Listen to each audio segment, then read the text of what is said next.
assuntos mais importantes. Bom, primeiro você tem que revisar a anatomia, a gente sempre conversa sobre isso. A gente sabe que o intestino é dividido em uma parte chamada intestino delgado e a outra chamada intestino grosso. O intestino delgado corresponde a cerca de 6 metros, tá? Enquanto que o intestino grosso corresponde a cerca de 1,5 metro. Então, nós temos cerca de 7,5 metros, 8 metros de intestino, incluindo o delgado e o grosso. A porção do delgado envolve 3 importantes segmentações ou segmentos, chamados de intestino delgado, do tipo duodeno, jejuno e ilho. O duodeno, isso é importante, corresponde aos 25 centímetros proximais de intestino delgado. E olha só, é uma porção retroperitoneal.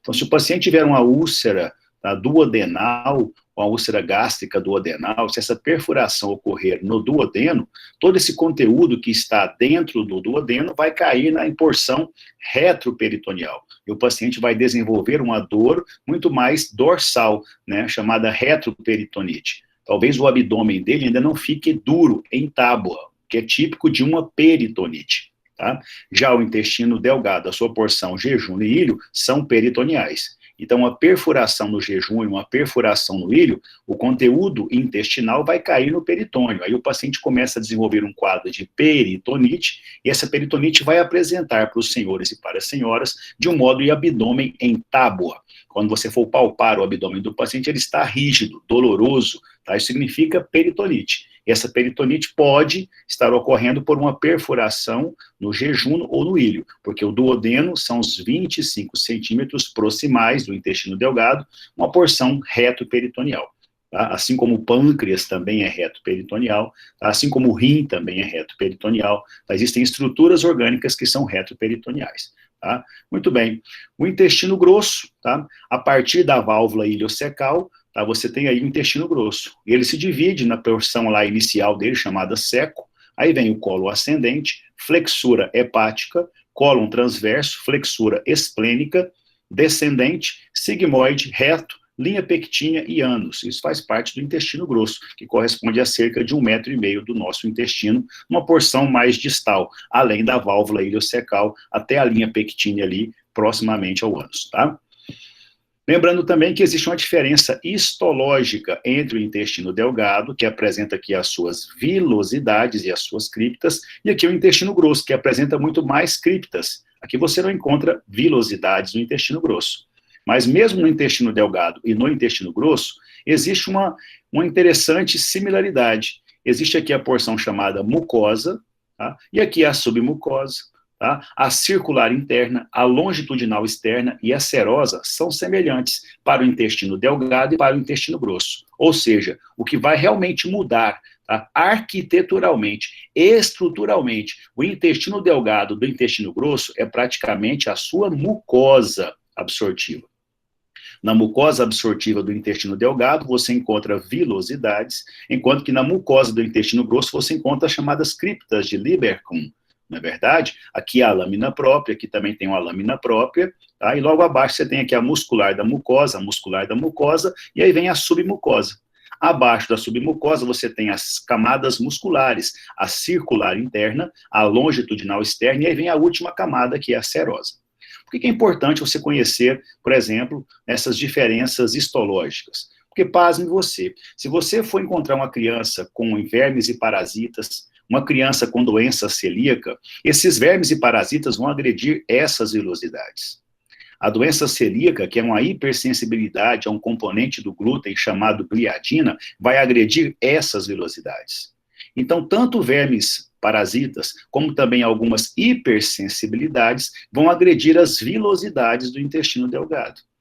Quando agredidas, o paciente perde uma importante relação, chamada relação criptovilositária. Grave esse nome. Relação criptovilositária.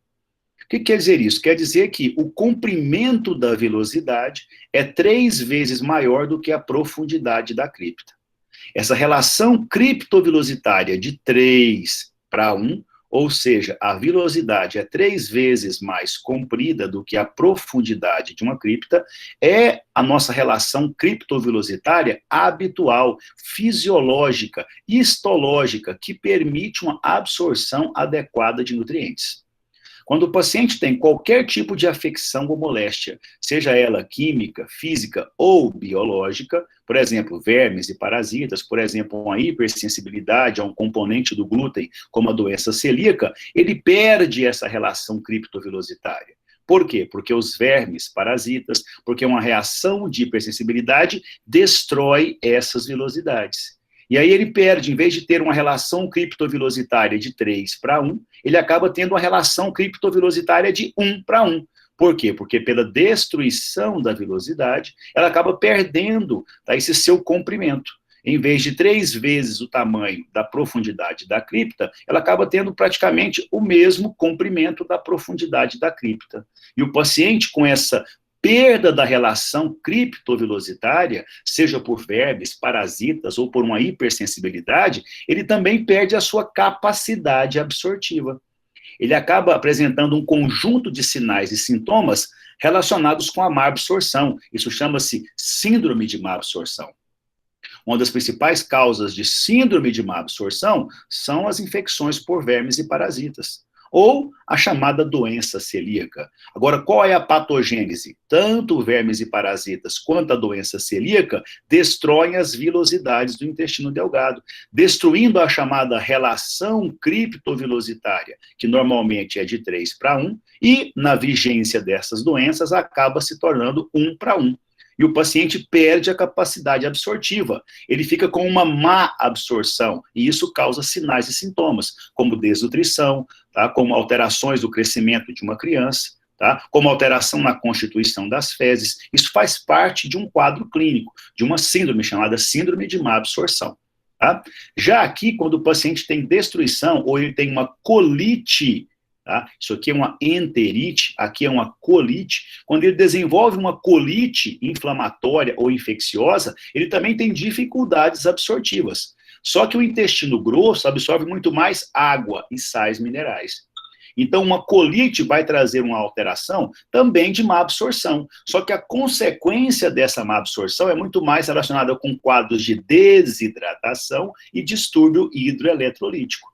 Por quê? Porque o intestino delgado absorve proteínas, absorve alguns outros substratos. E aqui o intestino grosso absorve muito mais água e sais minerais.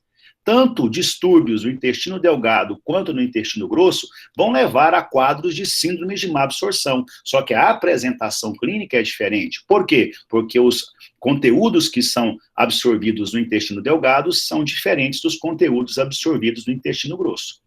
Então, preste bem atenção nisso aqui. Essa é uma histoarquitetura preservada. Uma das causas de síndrome de má absorção é a perturbação, é a alteração histoarquitetural dessa mucosa. O que pode fazer o distúrbio nessa alteração histoarquitetural? Quais são as causas dessa chamada síndrome de má absorção? A grande maioria são por processos inflamatórios nessa mucosa. Inflamatórios infecciosos ou inflamatórios imunomediados. Agora, preste atenção, uma neoplasia aqui, um câncer no intestino delgado, um câncer no intestino grosso também dificulta a absorção, tanto no intestino delgado quanto no intestino grosso. Então, uma neoplasia nessa mucosa pode também levar a um distúrbio de síndrome de má absorção. Tá? Então, processos inflamatórios infecciosos, malformações congênitas, processos degenerativos, processos neoplásicos podem levar à síndrome de má absorção. Por quê? Porque alteram esta configuração histológica. A gente vai falar sobre isso daqui a pouquinho.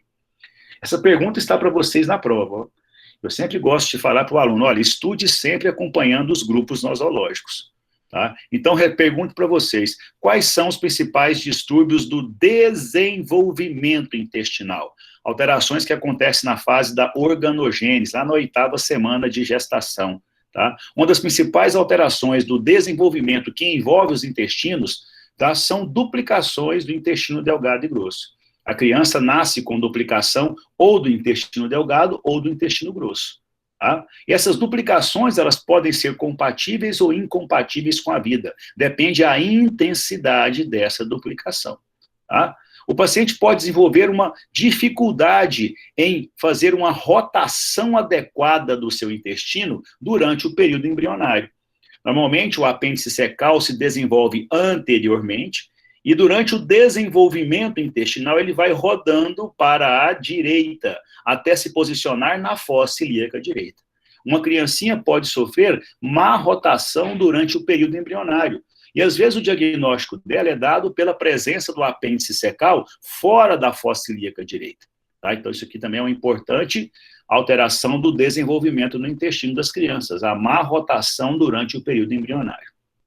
Agora, o que mais se cobra em concurso, em provas de residência, tá? Para quem for fazer neonatologia, for fazer pediatria, tá? São essas duas malformações, a onfalocele e a gastrosquise. Tanto a onfalocele quanto a gastrosquise são defeitos no fechamento da parede anterior do abdômen. E por essa fenda, o paciente protunde alças intestinais, protunde parte do estômago, protunde parte do fígado, tá? E essas alterações, tanto a onfalocele quanto a gastrosquise, podem ou não ser incompatíveis com a vida. Exemplo, o paciente tem uma malformação chamada onfalocele ou gastrosquise. O que ele apresenta, então? Ele apresenta uma fenda na porção anterior do abdômen. Então, o abdômen dele não fechou. Não fecharam ali os músculos, né, reto-abdominais, não fechou aquela aponeurose, não fechou também o tecido celular subcutâneo, não fechou a pele. Então, ele tem uma comunicação da cavidade abdominal com o meio externo. E por essa fenda pode haver protusão de alças ou protusão de até mesmo estruturas abdominais, como, por exemplo, órgãos como o fígado, órgãos como o baço. Agora, tanto a onfalocele quanto a gastrosquise podem ou não ser incompatíveis com a vida. Então, preste bem atenção. Esse conceito agora de compatibilidade com a vida vale para qualquer alteração do desenvolvimento. Se a criança tem uma cardiopatia congênita, se ele tem uma neuropatia congênita, se ele tem uma alteração congênita do aparato gastrointestinal, essa alteração congênita será ou não compatível com a vida, dependendo da sua intensidade de apresentação. A criança pode ter uma onfalocele e apenas parte do intestino está fora da cavidade abdominal. Conduta, correção. Você volta essa estrutura que está protusa, coloca uma tenda, normalmente uma tela biológica, fecha o abdômen da criança e ela se desenvolve normalmente. Agora, infelizmente, algumas crianças nascem com tamanha intensidade de onfalocele ou gastrosquise que todo o conteúdo abdominal, todas as alças intestinais, né, inclusive o fígado, a glândula importante, o baço, estão fora da cavidade abdominal. Aí, infelizmente, a intensidade, a gravidade dessa onfalocele ou gastrosquise é tão intensa que não permite compatibilidade com a vida. Tá? Então, qualquer distúrbio do desenvolvimento pode ser ou não compatível com a vida, depende da sua intensidade de apresentação. Pois bem, o que é onfalocele e gastrosquise? O paciente tem uma fenda na porção anterior do abdômen, por onde protunde estruturas abdominais. Tá? Agora, qual a diferença entre onfalocele e gastrosquise? Bom, a diferença básica está aqui, ó. A criança que tem gastrosquise, o conteúdo abdominal que está protuso, ele não está sendo revestido por uma membrana. Enquanto que na onfalocele, o conteúdo que está fora do abdômen está revestido por uma membrana. Que membrana é essa? É chamada membrana onfalomesentérica. É a mesma membrana que reveste o cordão umbilical. Então, essa criança, olha só, ela apresenta aqui onfalocele. Por quê? Porque todo o conteúdo protuso fora do abdômen está revestido pela membrana onfalomesentérica. E essa membrana onfalomesentérica, ela, olha só, ela promove aqui uma proteção física contra dessecação, contra infecções, tá? Então, teoricamente, a onfalocele ela é menos grave do que a gastrosquise. Porque na gastrosquise, a ausência da membrana onfalomesentérica favorece a dessecação, favorece processos inflamatórios e infecciosos desse conteúdo que está fora da cavidade abdominal. Então, se cair numa prova, qual a diferença entre gastrosquise e onfalocele? A diferença é que na onfalocele existe uma proteção a mais, um revestimento por uma membrana chamada de membrana onfalomesentérica, o que não ocorre na gastrosquise. Então, qual a pergunta? Quais são os principais distúrbios do desenvolvimento intestinal? Resposta: duplicação do intestino delgado e grosso, má rotação durante o período embrionário e onfalocele e gastrosquise, lembrando da sua diferenciação, tá? Então, estude essas malformações aí congênitas que envolvem o intestino delgado e o intestino grosso. Outra pergunta importante, tá? Só um minutinho, deixa eu fechar isso aqui. Outra pergunta importante que eu coloco na prova é quais são os principais agentes infecciosos que causam enterocolites? O que são enterocolites? São processos inflamatórios infecciosos. Já falei para vocês em outros carnavais aqui, quando você for estudar qualquer tipo de afecção ou moléstia em qualquer aparelho ou sistema, você tem que estudar seguindo os grandes grupos nosológicos. Já vimos o grupo das doenças congênitas. E agora? Agora vem o maior grupo nosológico, chamado de processos inflamatórios. Nem toda inflamação é por uma infecção. Existem algumas inflamações que são também imunomediadas, autoimunológicas, então não são infecciosas. Agora, dentre as enterocolites, que são processos inflamatórios que envolvem o intestino delgado e grosso, quais são os principais agentes causadores de enterocolites infecciosas? Tá? Olha, enterocolite infecciosa, estou falando de quê? De micro-organismos. Podemos ter vírus, bactérias, fungos, protozoários, eumintos, são diversos. Mas quais são os mais comuns? Os mais comuns causadores de enterocolites são os vírus. Tá? O rotavírus, ele ocorre, esse processo infeccioso por rotavírus, muito mais em crianças abaixo de 5 anos de idade. Enquanto que o Norwalk vírus, ele é muito mais comum em pacientes acima de 19, 20 anos de idade. Então, quando se trata de enterocolites, os principais tipos de enterocolites são virais. E os principais vírus são o rotavírus em crianças e o Norwalk em adultos. Tá? Bactérias também causam enterocolites. Agora, essas bactérias podem causar enterocolites por 2 importantes mecanismos. Um mecanismo chamado dano direto e o outro chamado dano indireto. O que quer dizer dano indireto? Direto.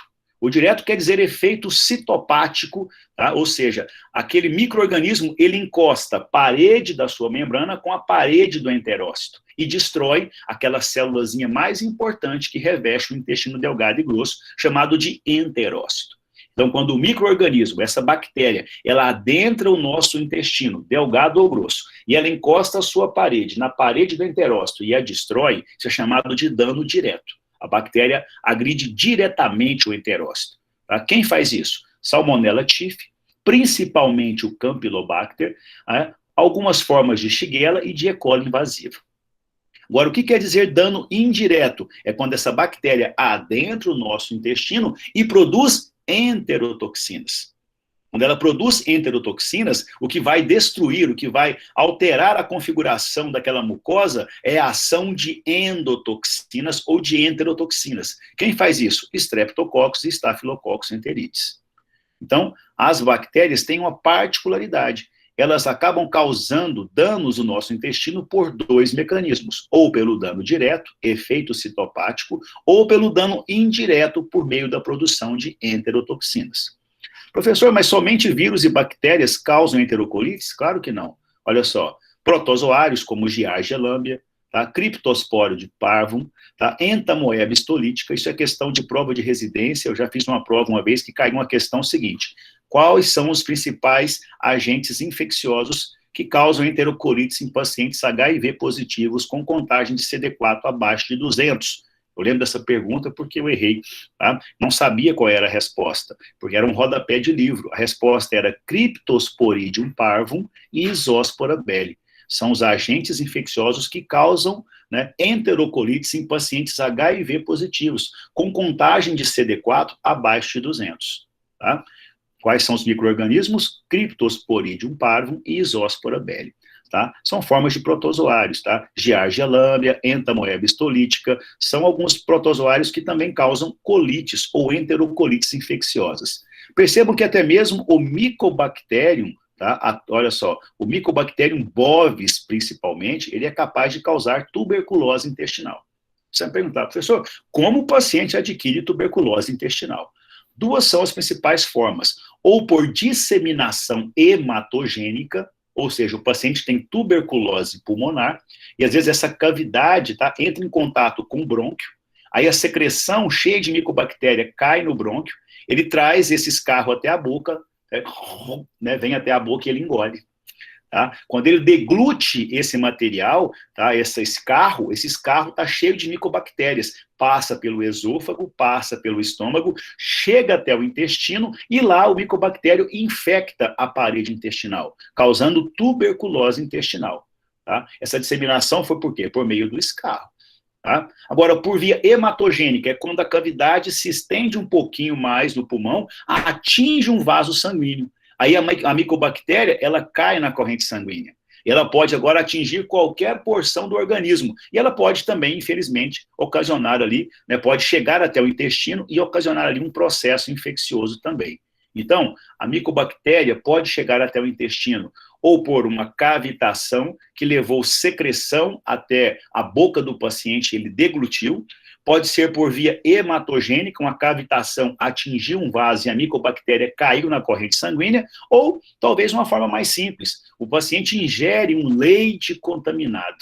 Acontece muito no interior, tá, do nosso país. Às vezes o leite não é fervido, ele é extraído lá do peito da vaca, tá, ele não é fervido, não é pasteurizado, e o paciente ingere diretamente esse leite. E esse leite pode estar contaminado pelo Mycobacterium bovis. E o paciente, ao ingerir esse leite contaminado, ele adquire também uma tuberculose intestinal. Tá certo? Olha só, se é tuberculose intestinal, esse micro-organismo, essa micobactéria, vai causar o que no intestino do paciente? Um processo inflamatório crônico, granulomatoso e caseoso. Tá? Como a bactéria, como essa micobactéria causa em qualquer outro tecido. Existem formas específicas de enterocolites, como, por exemplo, a causada pelo Clostridium difficile, a chamada enterocolite pseudomembranosa. Por que pseudomembranosa? Porque, olha só, na enterocolite pseudomembranosa, a presença do Clostridium forma uma pseudomembrana. Esse nós estamos vendo aqui nessa imagem, ó. Tanto na macroscopia, esse aqui é um achado colonoscópico, então é anatomopatológico. Perceba essa membrana que reveste a mucosa colônica. Se reveste, o alimento passa por cima. Então, perceba que uma colite pseudomembranosa causada por um Clostridium pode ser a causa de uma síndrome de má absorção. Agora, isso aqui é um diagnóstico tanto anatomopatológico quanto microbiológico nas fezes e até mesmo histopatológico. Quando eu observo que a mucosa colônica, olha, revestida por essa pseudomembrana, isso aqui quem causa é Clostridium. Tá? Então, qual o diagnóstico? Colite pseudomembranosa pelo Clostridium difficile. Essa outra forma de infecção aqui é chamada de doença de Whipple. Por quê? Porque esse micro-organismo que está marcado aqui em preto, olha, infectando toda a lâmina própria desse intestino delgado, olha aqui só a vilosidade sendo destruída, o paciente perdendo a relação criptovilositária, ele vai ter uma dificuldade absortiva. Qual é a causa? A doença de Whipple. Por que eu sei que é doença de Whipple? Porque aqui na lâmina própria, ó, corada aqui com esse tipo de corante especial, é que isso aqui é, na verdade, a presença de um micro-organismo chamado de Tropherium whippelli. Então, o Tropherium whippelli é um tipo de colite mais específica, tá? Porque ele forma, olha só, pequenos microabscessos, tá vendo só? Microabscessos na mucosa intestinal, destruindo a relação criptovilositária, causando também síndrome de má absorção. Então, existem colites que são muito específicas e algumas colites que são mais inespecíficas, tá? Então, é preciso estudar um pouquinho esses processos infecciosos que acometem o intestino delgado e o intestino grosso.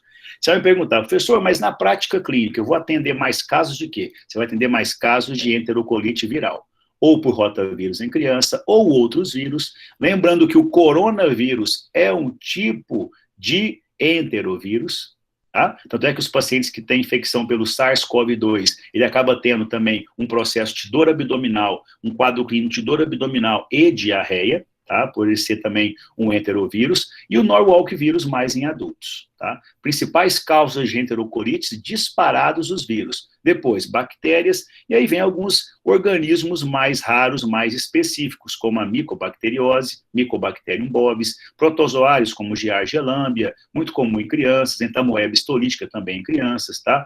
e criptosporídeo parvo em pacientes imunocomprometidos, e aqui 2 tipos mais específicos ainda, mais raros, como, por exemplo, a enterocolite pseudomembranosa por Clostridium difficile e o Tropherium wiperi, que causa esses microabscessos. Por que é importante falar sobre isso? Esses microabscessos também podem estar presentes em um tipo de doença inflamatória intestinal chamada retocolite. Guarde essa informação. Então, aqui é a colite pseudomembranosa. E aqui, para frisar, né? Como eu falei para vocês, existe lá um capítulo, né, dos livros de patologia que fala sobre síndrome de má absorção intestinal. Por que o paciente tem má absorção intestinal?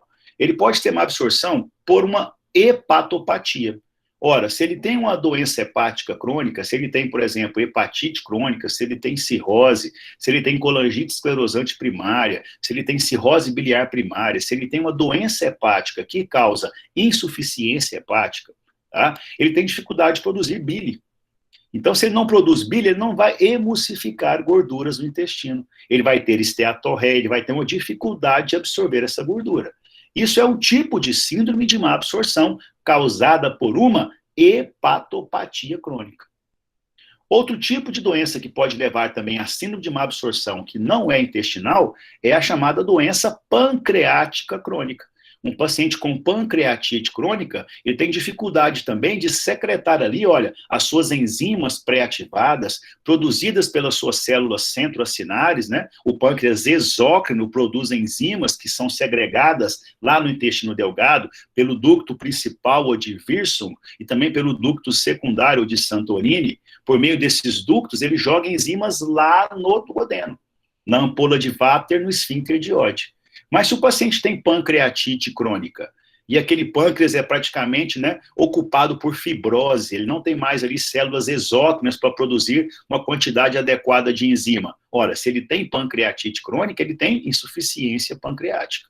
Então, ele não vai jogar enzimas lá no duodeno como deveria. E o paciente desenvolve uma síndrome de má absorção intestinal secundária a uma pancreatite crônica. Tá? E agora vem a causa que nós acabamos de falar. Qual a principal causa de síndrome de má absorção intestinal? É aquela destruição da arquitetura vilositária.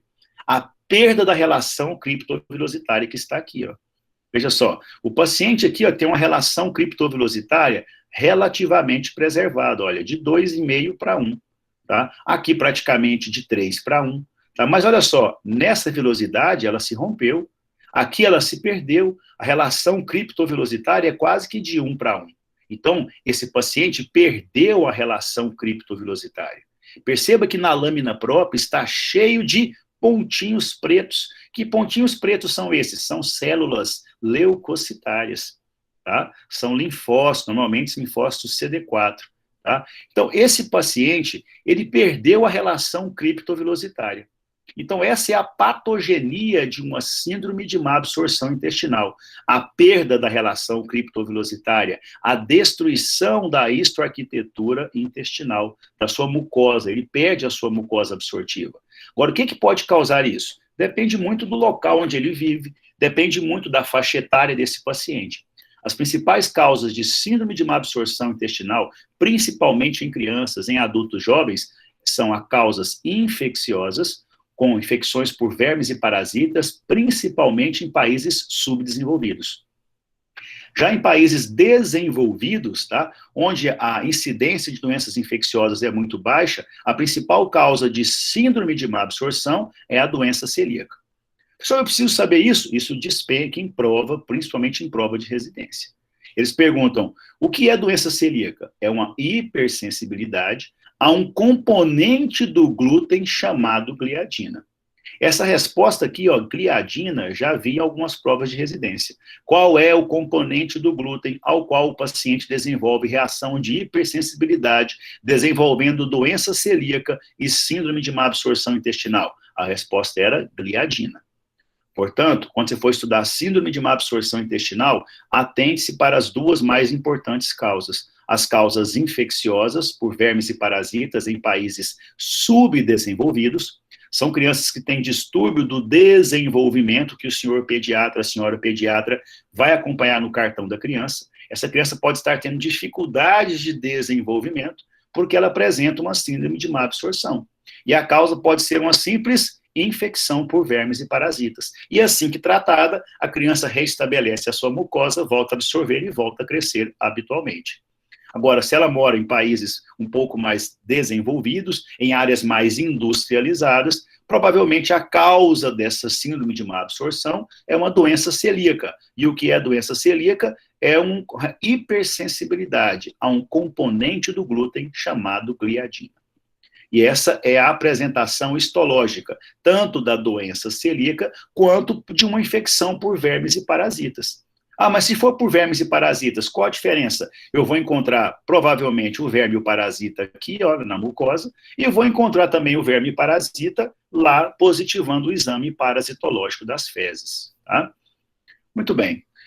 Imagine vocês investigando um paciente que entra no seu consultório com dor abdominal. Ele tem alterações do trânsito intestinal, como diarreia e ora constipação. Ele tem, às vezes, febre. Ele tem, às vezes, náusea. Tá? Ele tem hematoquesia esporádica, que é sangue vivo nas fezes. Então, ele tem um quadro, né, abdominal a esclarecer. Você pensa em quê, primordialmente? Você pensa em enterocolite. O que você faz? Você investiga o paciente. Você pede um exame de sangue completo para saber se ele tem realmente inflamação e infecção, tá? Você pede também um exame parasitológico de fezes e tudo mais. Você vai investigar o paciente, pede um raio-x de abdômen e você depara com todos os exames praticamente normais. Você percebe que ele tem uma proteína C reativa aumentada, você percebe que ele tem um volume, uma velocidade de hemossedimentação aumentada, portanto, ele tem uma inflamação, mas olha só, ele tem uma leucocitose muito branda. Tá? Ele não tem nada nas fezes, você fez exame parasitológico de fezes, cresceu nada. Ah, professor, pode ser bactéria, você fez coprocultura e não cresceu nada na cultura das fezes. Ah, mas pode ser vírus, a principal causa, você fez isolamento viral com técnicas moleculares nas fezes e não cresceu nada. Peraí, professor, ele tem um processo inflamatório intestinal, mas eu não descobri a causa, eu praticamente virei o paciente do avesso. Perdão. Pode ser que ele tenha uma inflamação? Na verdade, ele tem uma inflamação. Os seus exames e a sua clínica comprovou isso. Ele tem dor abdominal, ele tem náuseas, ele tem alteração do trânsito intestinal, ora diarreia, ora constipação. Ele chegou a ter até mesmo um pequeno sangramento vivo nas fezes, hematoquesia, mas você não sabe a causa. Então, ele tem uma enterocolite? Tem. Mas a gente sabe a causa? Não sei a causa. Mas preste bem atenção. Você só pode dizer que não encontrou a causa quando você exauriu todas as suas ferramentas diagnósticas. Você fez todos os exames possíveis nesse paciente, não invasivos, tá? Ou seja, você fez exame de sangue, você fez exame de fezes, você não chegou a fazer colonoscopia com biópsia, você fez apenas exames não invasivos. E o paciente tem uma inflamação, mas essa causa da inflamação não se apresentou para você. Bom, se eu tenho um paciente com enterocolite e na investigação diagnóstica eu não encontrei a causa, eu preciso agora abrir um pouquinho o meu pensamento diagnóstico e começar a pensar num outro grupo de doenças inflamatórias intestinais que não têm causa. São chamadas doenças inflamatórias intestinais idiopáticas. Idiopática vem de causa ausente. Tá? Quais são as principais doenças inflamatórias intestinais idiopáticas? Ou seja, são diagnósticos de exclusão.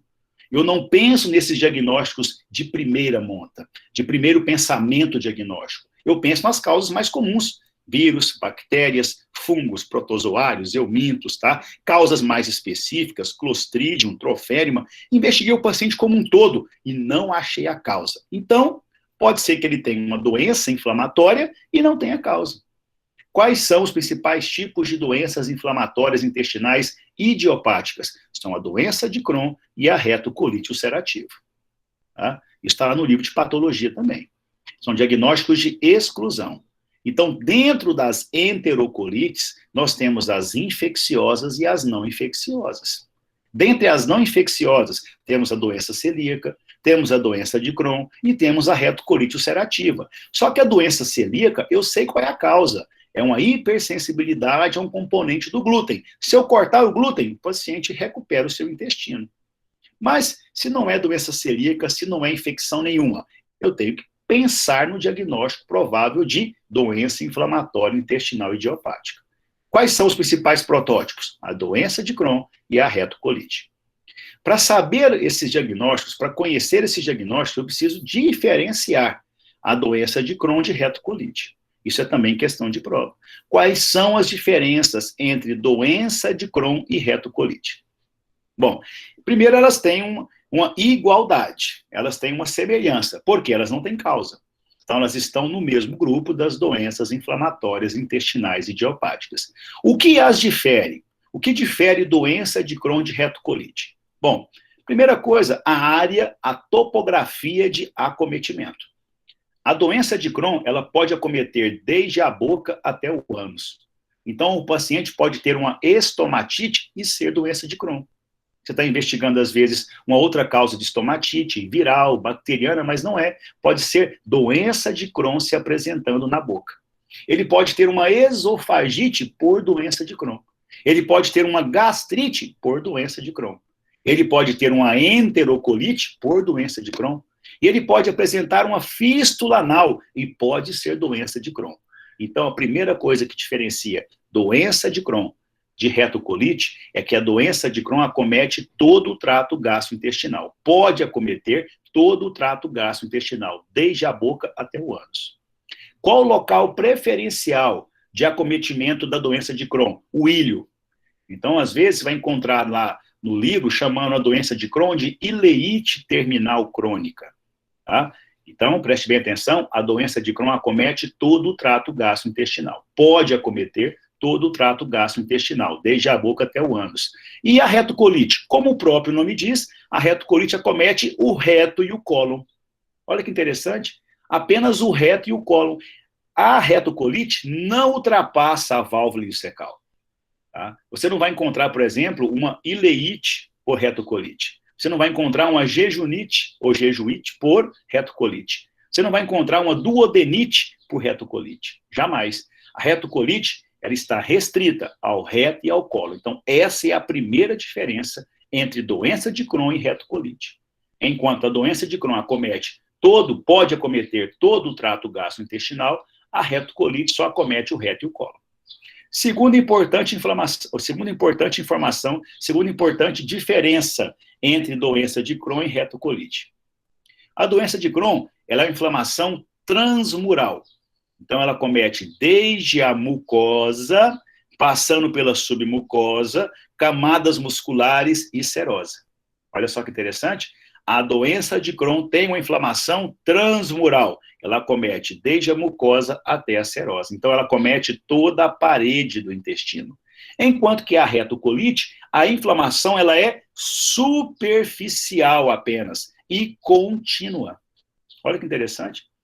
Enquanto que a doença de Crohn, a inflamação é transmural, acomete desde a mucosa até a serosa.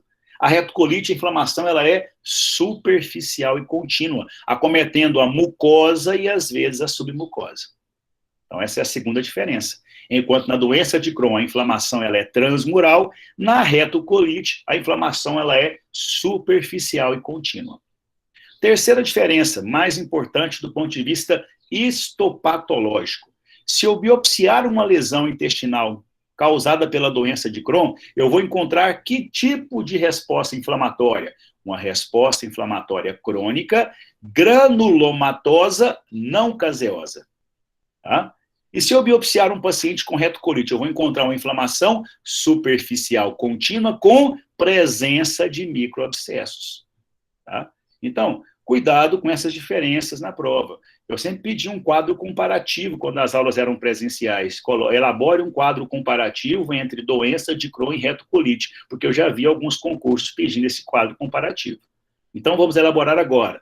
Doença de Crohn pode acometer todo o trato gastrointestinal, desde a boca até o ânus. Doença de Crohn, inflamação transmural, desde a mucosa até a serosa. Biopsiei a doença de Crohn, percebo um granuloma não caseoso. Retocolite ulcerativa, a inflamação ela fica apenas no reto e no cólon. Característica, superficial e contínua. Biopsiei a retocolite, presença de microabscessos. Ah, professor, mas microabscessos também era visto aqui, ó. na doença de Whipple. Mas na doença de Whipple, no seu exame parasitológico de fezes, vai crescer quem? Vai crescer o Tropherium whippelli. Já na retocolite, você vai biopsiar e não vai encontrar nada. Olha só, isso aqui é uma histopatologia da retocolite. A inflamação é superficial, ela é contínua, e olha aqui, presença de microabscessos.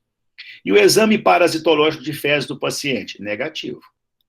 Isso aqui, doença de Crohn. Perceba a mucosa colônica completamente inflamada, e aqui eu percebo uma célula gigante multinucleada, e não tem necrose. Então isso aqui é um granuloma não caseoso. O que é um granuloma? Um processo inflamatório rico em macrófagos, com ou sem células gigantes, com ou sem necrose. Se tem célula gigante e não tem necrose, o granuloma é chamado de granuloma não caseoso.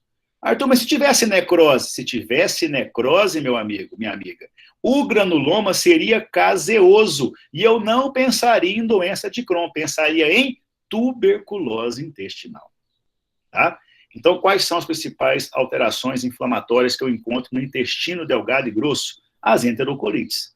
Elas podem ser infecciosas e não infecciosas. Infecciosas, virais, bacterianas, fúngicas, protozoários, eumintos, algumas formas específicas, como tuberculose intestinal, como também a colite pseudomembranosa e a doença de Whipple. Professor, mas o paciente tem enterocolite, eu investiguei ele do avesso e não encontrei a causa. Pensar em doença inflamatória intestinal idiopática. Doença de Crohn, que pode acometer todo o trato gastrointestinal, desde a boca até o ânus. A inflamação é transmural e a biópsia, um granuloma não caseoso. Retocolite, a inflamação pega o reto e o cólon. Tá? A inflamação é superficial e contínua, e na biópsia você encontra a presença de uma inflamação superficial e contínua com presença de microabscessos. Beleza? A retocolite tem associação com alguns pacientes estressados, formas infecciosas. O paciente tem uma infecção prévia por E. coli. Não é que ele tem agora a infecção por E. coli. Se ele tiver infecção por E. coli, ele tem uma enterocolite infecciosa. Mas, às vezes, ele tem uma enterocolite infecciosa e ele responde a essa infecção. Essa infecção desaparece, mas ficam ali resíduos daquele processo inflamatório. E isso pode disparar uma retocolite ulcerativa com presença de microabscessos, tá? Lembrando que a retocolite tem também um componente imunológico. Então, os pacientes que têm retocolite normalmente têm uma predisposição genética, tá? Assim como alguns pacientes que têm doença de Crohn, tá certo? Muito bem. Alguma dúvida até agora? E aí? Alguma dúvida? Quer perguntar alguma coisa? Entenderam tudo aí? Posso ir adiante? Beleza, Fernando? Pode, tá de boa, professor. De boa? Então vamos lá. Vamos lá. Então, veja bem, eu falei sobre alterações congênitas, falei sobre as enterocolites, vou passar agora para a última parte da aula, que é para falar sobre neoplasia intestinal. Beleza? Tem perguntas no chat? Vamos lá. Professor, tanto a doença celíaca quanto a doença de Whipple têm sinais clínicos parecidos. Então, o diagnóstico só é viável por histopatológico? Olha, a doença celíaca, na verdade, é uma hipersensibilidade a um componente do glúten, tá? Você pode ter também diagnósticos de caráter imunológico. Você pode testar esse paciente para a sensibilidade ao glúten, simplesmente suspendendo alimentos ricos em glúten. Não precisa fazer a biópsia nesses pacientes. Agora, alguns pacientes fazem testes de imunologia e não têm com a certeza se realmente é ou não doença celíaca, tá? Se é talvez um verme ou parasita ou outra causa. Aí eles partem sim para a biópsia. Quando é criança, eles engolem um dispositivo, e esse dispositivo ele vai biopsiando progressivamente a mucosa intestinal do paciente e sai nas fezes. E a mãezinha vai lá e coleta as fezes do paciente, peneira, tira o dispositivo e leva para o laboratório. Lá eu vejo a mucosa intestinal. E encontro perda da relação criptovilositária. É patognomônico de doença celíaca? Não. Tá? É preditivo de doença celíaca. É preciso correlacionar a clínica com um achado histopatológico e também outros achados laboratoriais. Sabe que esse paciente, quando ele alimenta com glúten, ele tem alteração do trânsito gastrointestinal, ele deu lá levemente positivo a sua reatividade para o glúten, para a gliadina, quando fez o teste imunológico, e na biópsia ele tem perda da relação criptovilositária. Então ele tem um conjunto de achados que são, né, compatíveis com doença celíaca. Se ele tiver doença de Whipple, já no parasitológico das fezes, ele vai apresentar o Tropherium whippelli. Não precisarei fazer biópsia para isso. Tá? Viu, Tânia? Professor, então, o fato de se apresentar alterações do ureter terminal pode se confirmar doença de Crohn? Não. É um sinal preditivo. Você pode ter uma ileite terminal, tá, causada por um processo inflamatório e infeccioso. Tá? O paciente pode ter uma infecção lá por uma bactéria, por um vírus, e ser uma ileite terminal infecciosa. Agora, se ele tem uma ileite terminal e você investigou todo ele e afastou a possibilidade infecciosa, afastou outras possibilidades de inflamação no ilho, você tem que pensar realmente em doença de Crohn. E para confirmar o Crohn, você vai fazer a colonoscopia e biopsiar. E eu vou avaliar se a biópsia tem uma correlação com o seu achado clínico. Se eu encontrar lá um granuloma não caseoso, fechamos o diagnóstico clínico, colonoscópico e histopatológico de doença de Crohn. Beleza, Keila? Mais alguém aqui? Tanto a doença celíaca, então a doença celíaca pode ser mediada por células de defesa como linfócitos?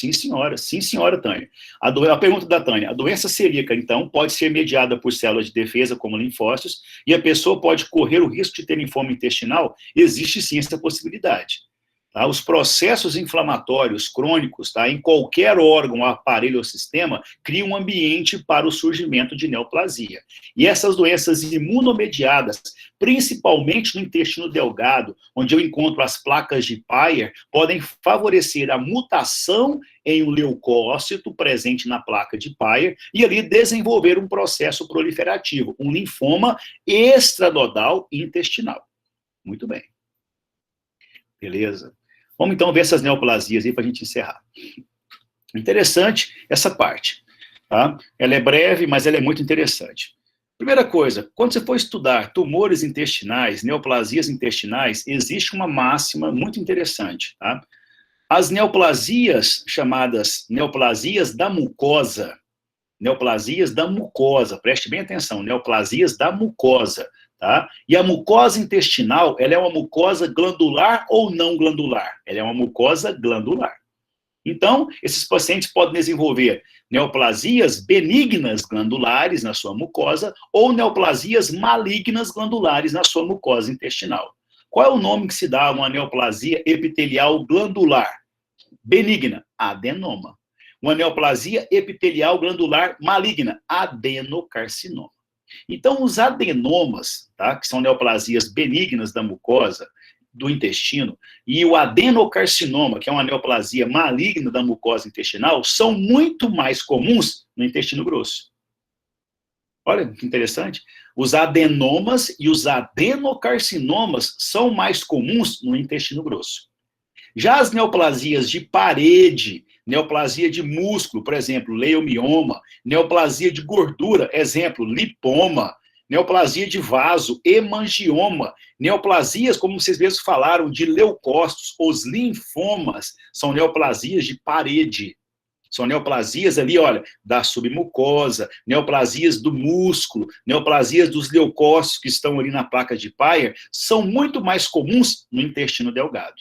Então, o primeiro ponto a você vislumbrar com essa colocação nossa aqui é entender que as neoplasias epiteliais, os adenomas e os adenocarcinomas predominam no intestino grosso.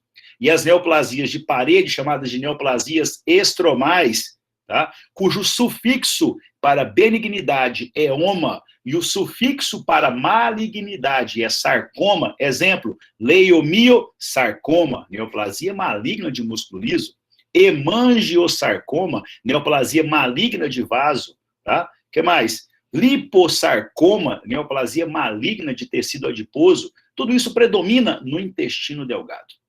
Tá? Então, primeira coisa, neoplasias de parede, mais intestino delgado.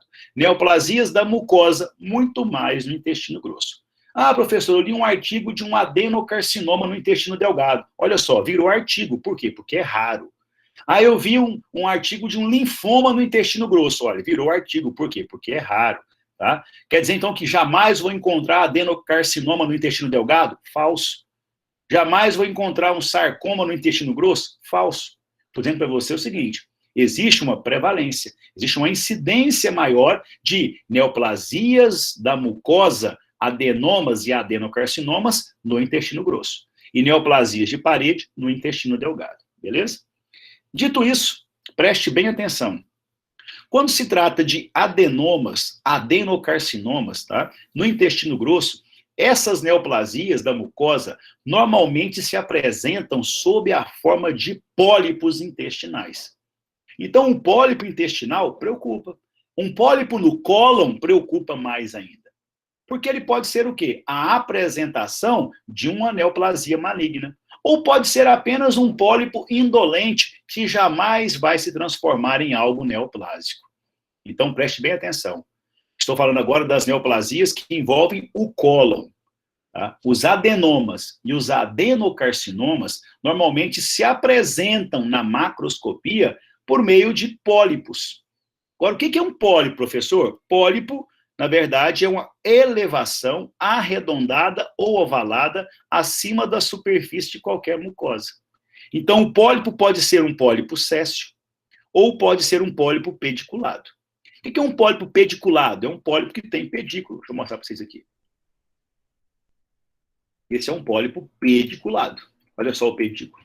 Tá vendo? Ele tem um aspecto arboriforme, semelhante a uma árvorezinha. Tá? Ou ele pode ser um pólipo céssio.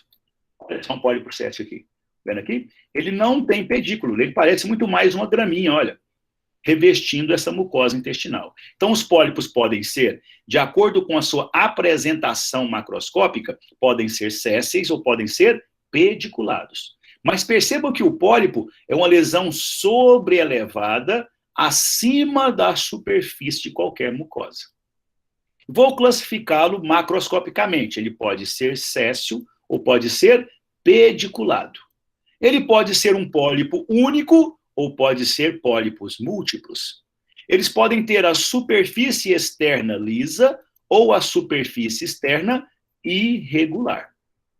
Então, veja bem, isso é muito interessante, porque a hora que você for estudar pólipo, a primeira coisa, o pólipo ele é pediculado ou ele é céssio? Ele tem superfície externa irregular ou lisa? Ele é único ou múltiplo? Quem pode dar essa resposta? O médico que faz a colonoscopia. Então, esses achados de pediculado, céssio, superfície externa irregular, lisa, único ou múltiplo, é um diagnóstico anatomopatológico. Ele é feito pelo colonoscopista. Professor, mas por que eu investigo o pólipo? Muito boa pergunta. Eu investigo o pólipo da seguinte forma, pela seguinte razão. Os pólipos podem ser a manifestação do câncer colônico. Ou os pólipos podem ser, às vezes, a manifestação de uma dieta desbalanceada com pobreza de fibras. Tá? Pode ser um processo inflamatório que virou um pólipo. Então, nem todo pólipo é câncer intestinal. Mas como os cânceres intestinais no cólon tendem a se apresentar sob a forma de pólipo, eu preciso não apenas investigar o pólipo, mas eu tenho que classificá-lo. Por que classificá-lo? Porque tem pólipos que apresentam chances de virar câncer. Tem pólipos que não têm chance de virar câncer. Então, nós médicos começamos a estabelecer critérios de classificação dos pólipos. Peraí, mas qual o primeiro critério? Macroscópico. O pólipo pode ser pediculado ou pode ser céssio. Ele pode ser único ou pode ser múltiplo. Ele pode ter superfície externa lisa ou irregular. Isso é importante? É importante. Quais outros critérios eu preciso, estabelecer para um pólipo? Interessante sua pergunta. Tá? Vamos chegar lá. Veja bem. Outro critério interessante é esse aqui, ó. Esse pólipo, tá vendo aqui, ó, isso aqui é um pólipo. Aqui é outro pólipo. Aqui é pólipo, uma biópsia incisional, e aqui outro pólipo, a biópsia incisional. Esses pólipos, tanto pediculados quanto sésseis, tá? Tanto com a superfície irregular quanto regular, quanto únicos ou múltiplos, esses pólipos podem ser, olha só, um critério agora histopatológico. Ele pode ser tubular, quando a grande maioria das suas glândulas se apresentam sob a forma de túbulos. Não é difícil. Esse pólipo pode ser viloso, quando a maioria das suas glândulas se apresentam sob o aspecto vilositário. Olha somente aqui, vilosidades. Ou esse pólipo pode ser, olha aqui, tanto tubular quanto viloso. Então, do ponto de vista da macroscopia, como podem ser os pólipos? Pediculados, sésseis, únicos, múltiplos, irregulares ou superfícies lisas. Do ponto de vista do arranjo de suas glândulas, é o segundo aspecto, arranjo de suas glândulas. Eles podem ser tubulares, quando a maioria de suas glândulas se apresentarem sob as formas de túbulos, podem ser vilosos, quando a maioria de suas glândulas se apresentarem com aspecto viloso, ou eles podem ser túbulo-vilosos, quando existe aqui uma metade-metade de glândulas ou de túbulos. Então, até agora, como a gente pode classificar os pólipos? Olha que interessante. O pólipo pode ser pediculado, tubular, pode ser pediculado, viloso, ou pode ser pediculado, túbulo viloso. O pólipo pode ser céssio tubular, céssio viloso e céssio túbulo viloso, concorda? Esse é o segundo aspecto. Primeiro aspecto, macroscopia. Segundo aspecto, arranjo, disposição de suas glândulas. E o terceiro e mais importante dos aspectos. Eu preciso saber se esse pólipo apresenta aqui, colegas, preste bem atenção, olha, nas células que compõem as suas glândulas, se ele apresenta células com atipias ou células sem atipias. Esse é o terceiro critério, aliás, o mais importante dos critérios. Primeiro critério, macroscopia, pediculado, céssio, que mais? Único, múltiplo, irregular ou liso. Segundo aspecto, se ele é um pólipo tubular, se ele é um pólipo viloso ou se ele é um pólipo túbulo viloso. Esse é o segundo aspecto. Qual é o terceiro aspecto?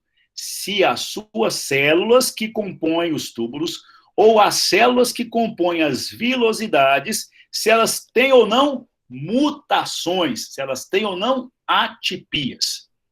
Os pólipos cujas células que compõem as suas glândulas têm atipias são chamados de pólipos adenomatosos. Sinônimo, pólipos neoplásicos.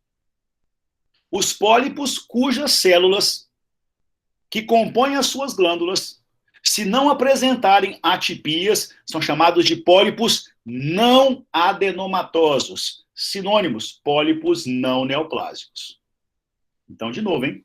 Eu preciso classificar esses pólipos que acontecem nos nossos pacientes. Por quê? Alguns pólipos não têm risco para desenvolver câncer. Outros pólipos podem desenvolver câncer no seu interior. Ou alguns pólipos já são cânceres. Agora, como classificar esses pólipos? 3 importantes critérios. Primeiro, o macroscópico. Se ele é pediculado, se ele é céssio, se ele é único, se ele é múltiplo. Quem vê isso? Colonoscopista. Agora, ele retira o pólipo. E agora eu vou estudar o segundo critério, o aspecto de suas glândulas. As glândulas podem ser, a grande maioria, tubulares, então ele é um pólipo tubular. Podem ser, na grande maioria, vilosidades, então esse pólipo ele é viloso, ou podem ser meio a meio, um pólipo túbulo viloso. Então eu posso encontrar pólipos pediculados tubulares, pediculados vilosos, pediculados túbulo vilosos, concordam? Posso encontrar pólipos sésseis tubulares, sésseis vilosos e sésseis túbulo vilosos. Para por aí? Não. O que você quer saber? Arthur, eu quero saber se a célula daquele pólipo, se ela tem ou não mutações. Por quê? Para mim, isso é o mais importante. Se ela tem mutações, as células já ficaram cariomegálicas, hipercromáticas. Como eu consigo ver isso? Olha aqui em cima, nesse slide aqui de cima. Perceba que aqui, olha, as células que compõem essa glândula tubular estão bem polarizadas e pequenininhas. Olha só esse pólipo aqui agora. Todas estão o quê? Olha, amontoadas. Isso chama-se pseudoestratificação. Olha só a coloração delas. Compara essa coloração com essa. Está hipercromático essa aqui da direita. Então, essa hipercromasia, essa pseudoestratificação e essa cariomegalia, o aumento do núcleo, faz com que essa glândula aqui apresente células com atipias. Então, esse pólipozinho aqui, olha, da direita, ele é um pólipo tubular adenomatoso, também chamado de pólipo tubular neoplásico. Esse pólipo aqui da esquerda, ele é um pólipo tubular não adenomatoso, chamado também de pólipo tubular não neoplásico. Esse é o terceiro critério. Então, quais são os pólipos que o paciente pode apresentar? Ele pode ter um pólipo pediculado, tubular, adenomatoso ou não adenomatoso. Ele pode ter um pólipo pediculado, olha só, viloso, não adenomatoso ou adenomatoso. Ele pode ter um pólipo pediculado, túbulo viloso, adenomatoso ou não adenomatoso. Ah, professor, mas o pólipo é céssio. Então, se o pólipo é céssio, ele pode ser céssio, tubular, adenomatoso, não adenomatoso. Ele pode ser um pólipo céssio, viloso, adenomatoso, não adenomatoso. E ele pode ser ainda um pólipo céssio, túbulo viloso, adenomatoso e não adenomatoso. Para que isso, professor? Pelo amor de Deus. É simples, meus amigos. Um pólipo pediculado, tubular, não adenomatoso, é o que menos tem chance de evoluir para um adenocarcinoma intestinal. Já um pólipo céssio, viloso e adenomatoso é o pólipo que mais tem chance de evoluir para um adenocarcinoma intestinal. Por isso classificamos os pólipos. Tá? Por quê? Porque, às vezes, as neoplasias intestinais se apresentam sob a forma de pólipo. Professor, mas todo pólipo é câncer? Não, gente. Olha só isso aqui, ó.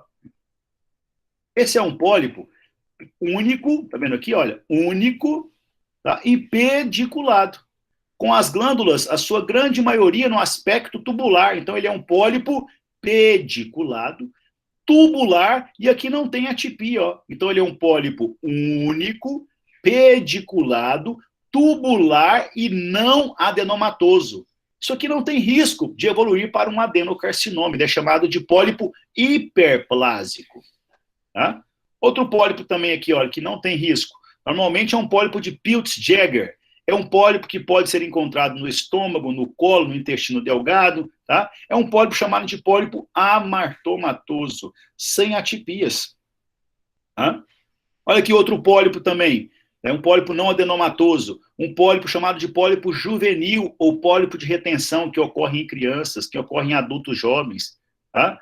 Então, veja bem, são pólipos, olha só, pólipos aqui pediculados, olha só o pedículo, são pólipos múltiplos, mas quando eu biopsio esses pólipos, eu vejo glândulas aqui, olha, de aspecto tubular, às vezes umas maiores, outras menores. Então, ele é um pólipo tubular e ele não tem atipias. Então, ele é um pólipo tubular não adenomatoso. Ele não tem risco para evoluir para um câncer intestinal. Tá?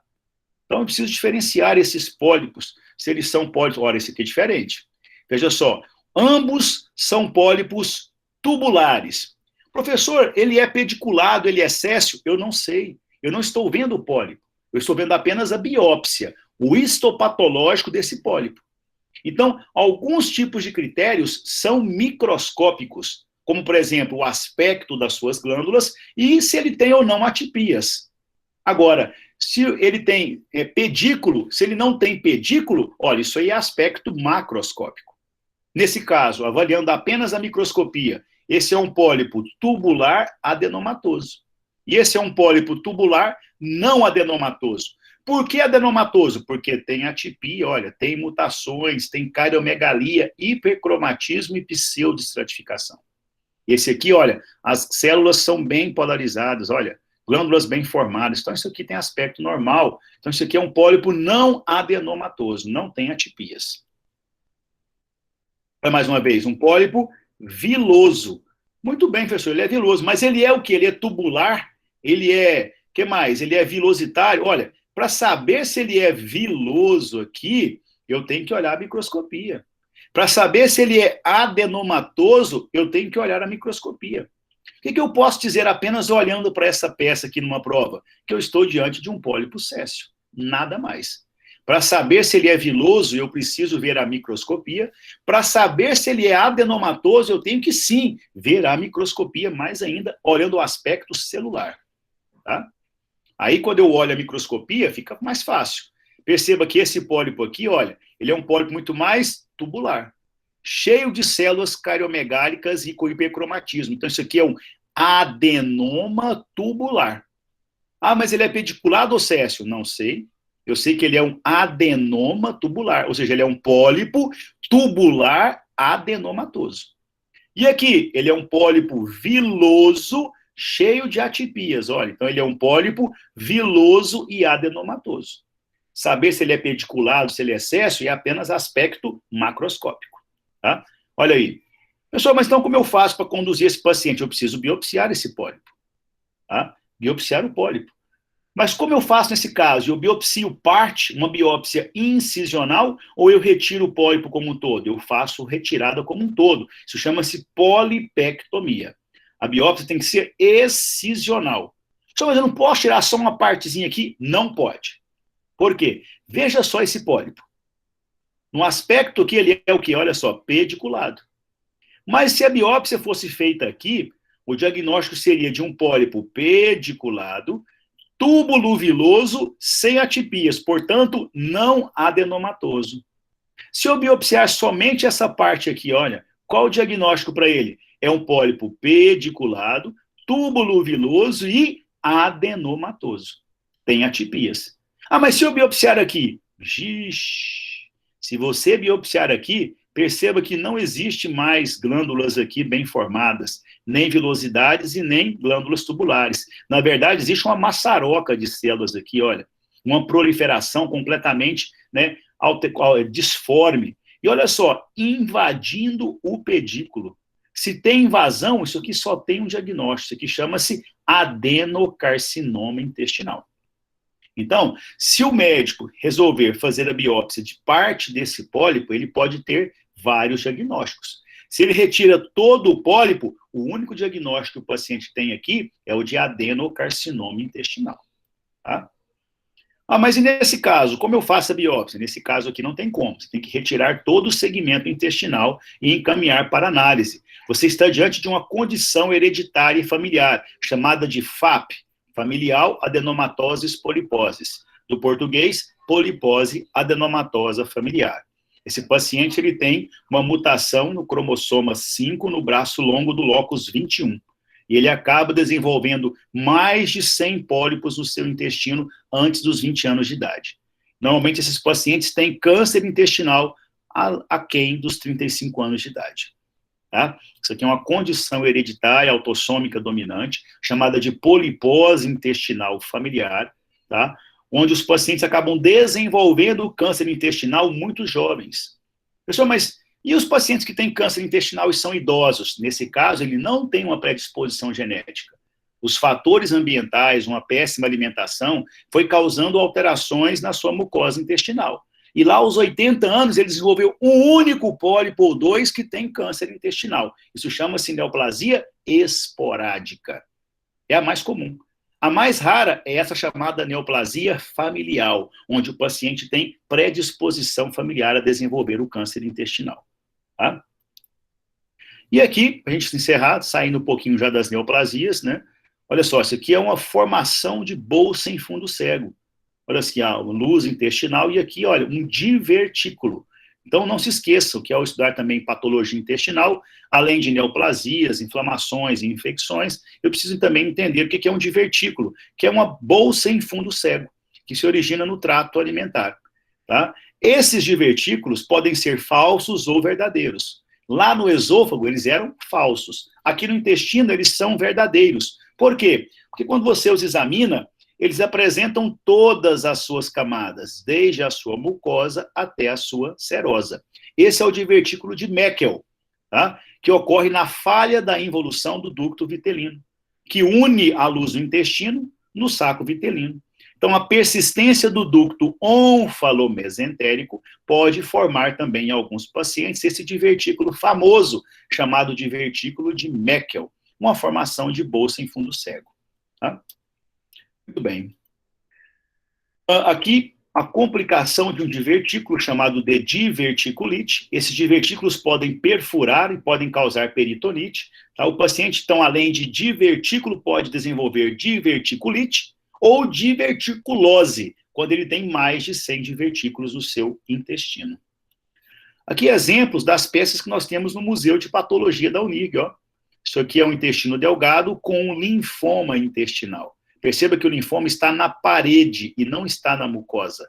Ele acaba empurrando a parede uma contra a outra, causando uma obstrução intestinal. Isso é um linfoma intestinal, no intestino delgado. Tá? Aqui uma neoplasia difícil de você estabelecer quais são os limites. Tá? Se isso aqui é um pólipo céssio, onde ele começa, onde ele termina.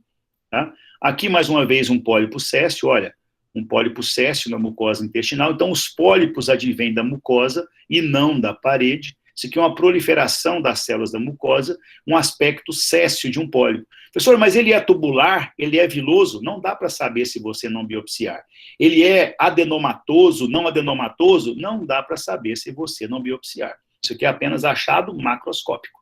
Aqui de perto, mostrando que uma das apresentações clínicas desses pólipos é a obstrução intestinal. Tá?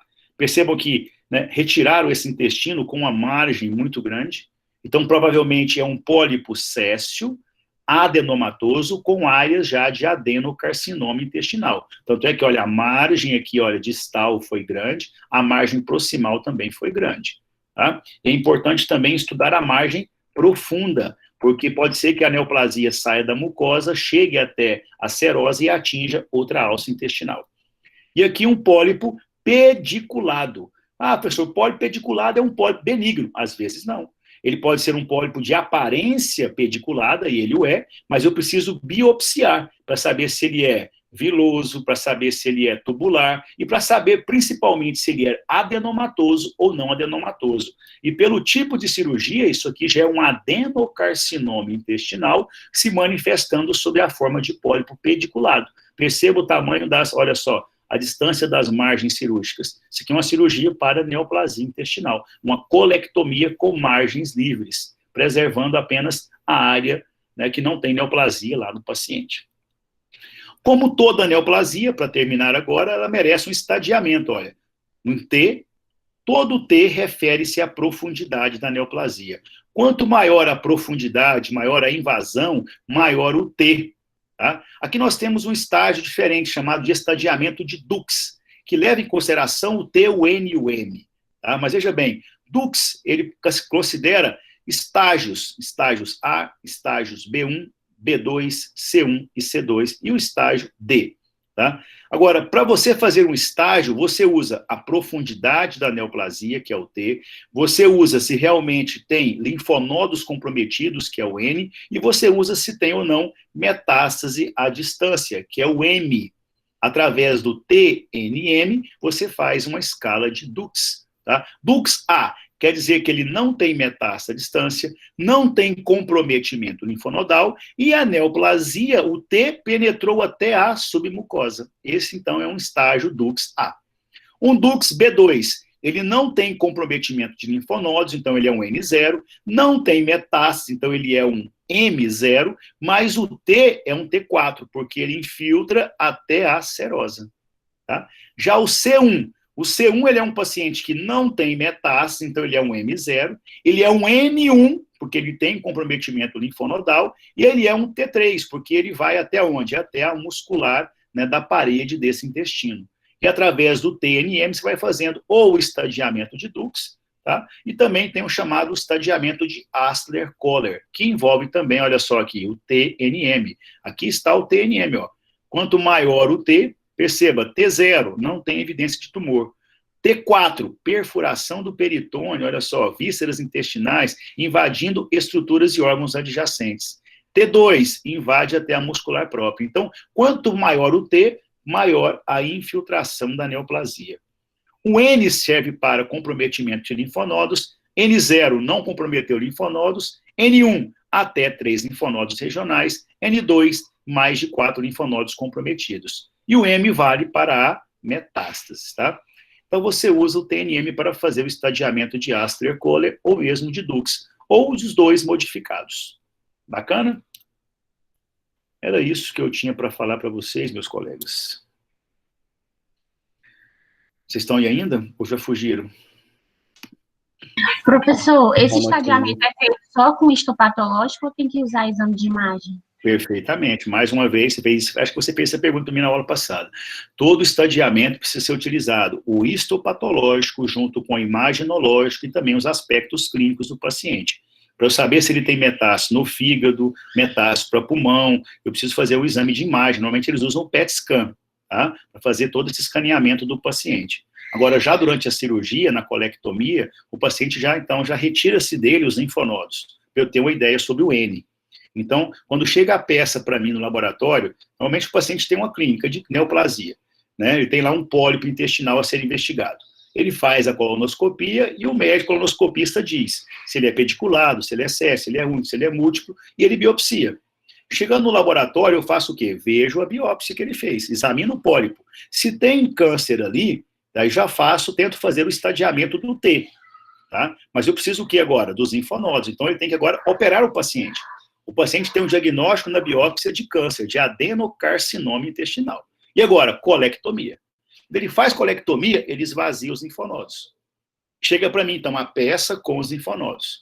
Com a peça e os linfonodos, eu faço o estadiamento T e o N. Mas falta o quê? O M. Quem faz o M? Os exames de imagem, para saber se ele realmente tem comprometimento à distância.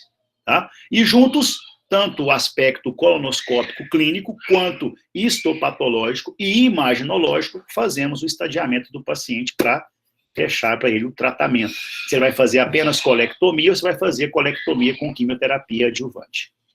Professor, qual o prognóstico de um paciente com polipose familiar? Muito reservado, porque quando ele tem a polipose adenomatosa familiar, ele vai desenvolver mais de 100 pólipos até os 18, 20 anos de idade, às vezes até precocemente. E a chance de ter um pólipo ali dentre os 100 que desenvolve mutações, transformando-se em um pólipo adenomatoso e depois virando um câncer, é muito grande. Diga. Pode perguntar. Não, professor, que às vezes a gente vê que tem recidiva de paciente que tem câncer com 5, 6 anos, tem alta com 5 anos, 6 anos, né? E mesmo assim dá volta a doença em outro órgão. O que pode ter acontecido aí? Sim, é porque, na verdade, nesse caso, o paciente já tinha enviado êmbolos metastáticos para esses órgãos. Só que essas neoplasias, por exemplo, no fígado, ou no pulmão, ou mesmo no osso, ainda não tinham uma apresentação que pudesse ser diagnosticada pela imagem. Era apenas uma ou duas células isoladas que estavam lá. Você não pega células na imagem, né? Então, alguns marcadores são importantes para você acompanhar esses pacientes. Se você, teoricamente, tem um paciente que é T2 ou T3, ele é N0, M0, qual o tratamento para ele? Somente a cirurgia, tá?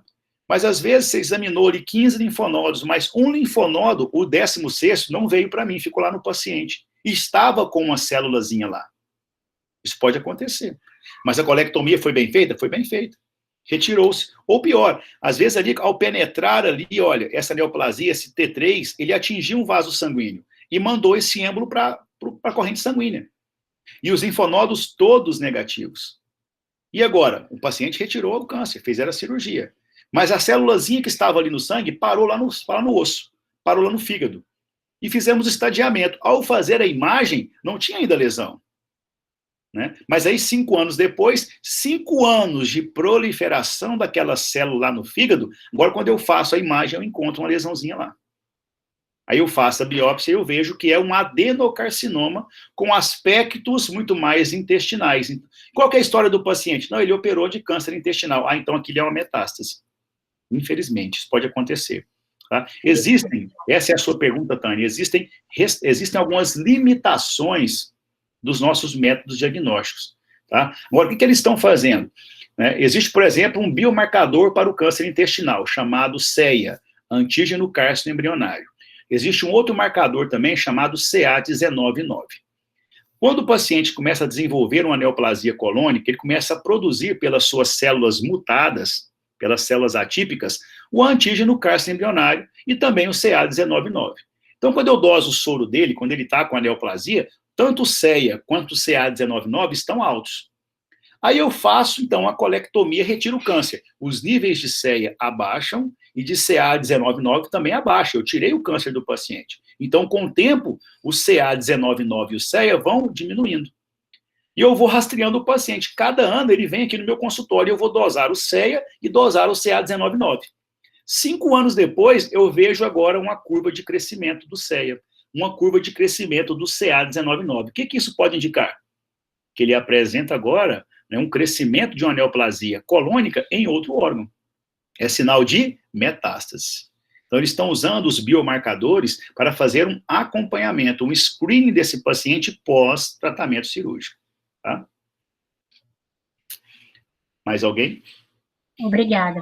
Imagina. Acompanhou mesmo ou vocês viajaram aí, Fernando? Como é que tá? Não, eu estava acompanhando. É, beleza. Mas acompanhando, tipo assim, deu... Às vezes você acompanha e se perde, mas acompanhou e achou? Sim. Tem hora que a gente dá uma viajada, mas a gente volta rápido. Pois é. Mas a aula está gravada aí, eu vou passar para vocês daqui a pouco. Bacana? Sim. Aí, por favor, beleza. pega essa aula aí, junto com a questão do estudo dirigido, responda agora esse restante de semana, tá? A gente tem grande chance de encontrar agora no próximo sábado e responder essas dúvidas e já partir para outro tema. Beleza. Fechou? Fechou. Se não tem mais nenhuma dúvida, obrigado, pessoal. Grande abraço para vocês, viu? Tudo de bom. Valeu demais. Valeu, com Deus. Deus também. Tchau, tchau. Tchau.